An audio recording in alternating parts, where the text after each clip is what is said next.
Olá, hoje você vê aqui no Antagonista o segundo capítulo da série especial Israel em Guerra. Eu estive lá em Israel e trouxe para vocês as histórias das pessoas comuns. Se você tem interesse por esse assunto, não esqueça de verificar se você já está inscrito no canal do Antagonista e se tocou o sininho para receber as notificações. Eu tenho certeza de que você vai querer compartilhar esse material.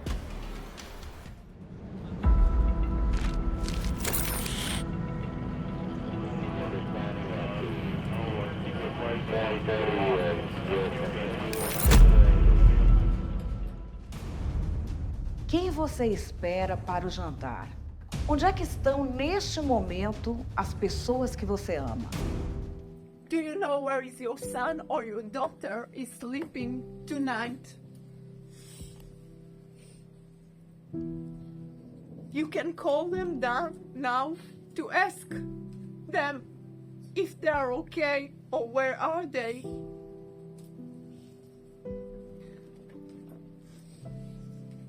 This is my son, and 170 days he's not sleeping in his bed. 170 days they cannot call him and ask him how is he, because he's in the hands of terrorists.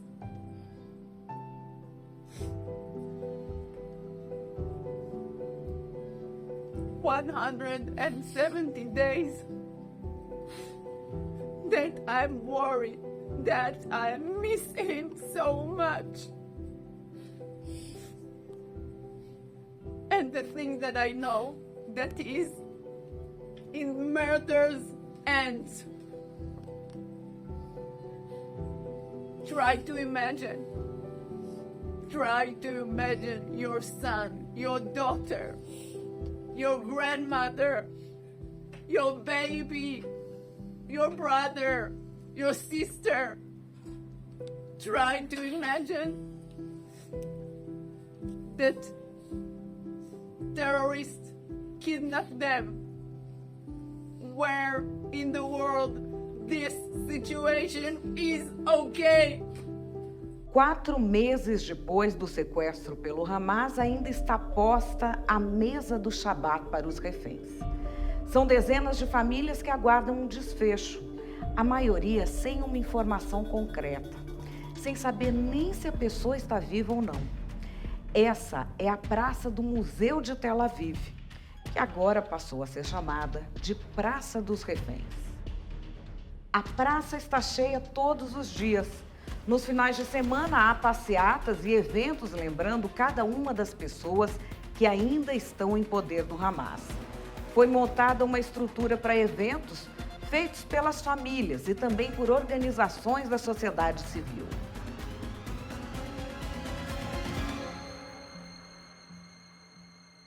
Bem perto, em um espaço cedido por um doador, funciona toda a estrutura do Fórum das Famílias.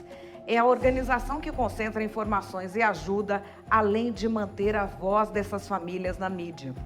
Ali, ocorre desde a conversa com entidades e governos internacionais até a assistência diária que essas famílias precisam.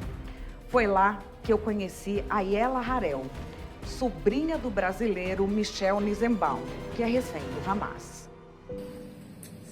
We don't have any information. No one saw him. We don't know nothing since then. They put some video in the Telegram a few hours later with these documents from Gaza.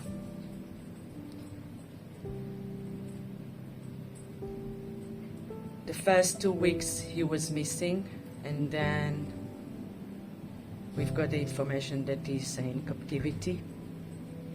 Not because someone saw him, just because his tablet is there, his documents are there, they found his car burned, there is no body, no blood, nothing. So we know he's in captivity. So I'm just asking you, please, do anything, everything that you can do to help us, to help him and the other 135 hostages. Please. Não são famílias de soldados, de guerreiros, de heróis. São famílias normais, iguais às nossas. Gente como a gente. E todas essas famílias tiveram suas vidas interrompidas e viradas do avesso no dia 7 de outubro, com o ataque terrorista do Hamas. It's not a war between countries. My son is a citizen who was in a party and kidnapped. And after 52 days, the friends who was kidnapped with him came back. So we heard about what is the situation they are into.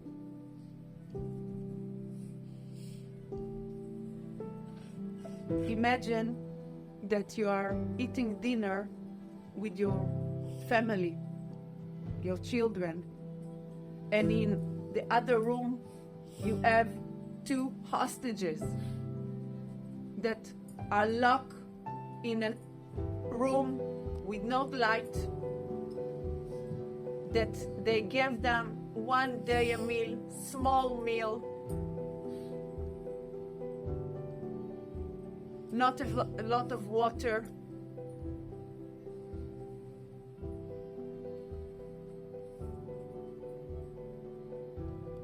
Is it normal that you have hostage in your house? In one of the bedrooms, I have asthma, and every morning that I wake up and I need my inhaler, I'm thinking about my son, that he don't have his medicine. A sua opinião sobre os palestinos mudou? Essa pergunta foi feita ao jovem Orvin Selma. 9 membros da família dele foram sequestrados pelo Hamas. Um foi assassinado e 8 reféns foram devolvidos. Vamos ver como ele responde. I still think that we have to differentiate between terror and between genocidal איך אומרים את המילה הזאת? אמונה? Ideology. Genocidal ideology is not something that we can ever accept, and at the same time we have to understand that if I know personally people that are Palestinians and they are like family to me, how can I change my opinion about the Palestinian people? It's like people thinking about the Israeli people when they see someone committing a crime. It's not my crime that there are Israelis that are committing crimes. My gardener is a Palestinian. I've known him since I was 7 years old. He literally became part of our family. He's not just he's not just the most talented gardener that I ever met, but also he really became a part of the family. He's a person. He's not a Palestinian. He's a human being. So if you ask, it rattled me to my bones what happened, and the understanding that when you let a terror regime control millions of people inside a really small place. O grande desafio para as famílias dos reféns é despolitizar esse debate, principalmente nas democracias ocidentais. Para eles, a questão não é de um conflito Israel-Palestina com todos os desdobramentos históricos e geopolíticos da questão. Para a família de um refém, é uma questão humanitária. Where is the world that must say it's a humanitarian thing?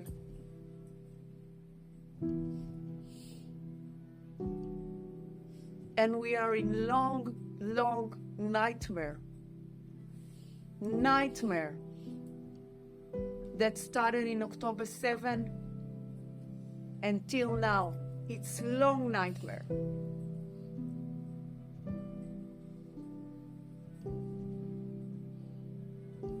And I hope that people that hear our story will understand that it's not a lonely problem of Israel.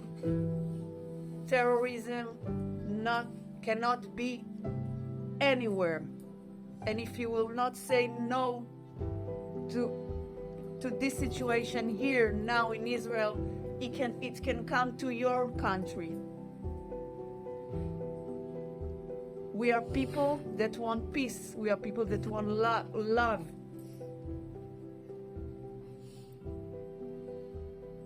And I want to ask you, please, help us to bring back our lovers' heart. De 3 ou 4 numa sala, há sempre um que aguarda ao lado da janela. Ele vê talvez a maldade entre os espinhos e os incêndios nas colinas. E como pessoas que saíram de casa inteiras são devolvidas no final da tarde, como se fossem troco.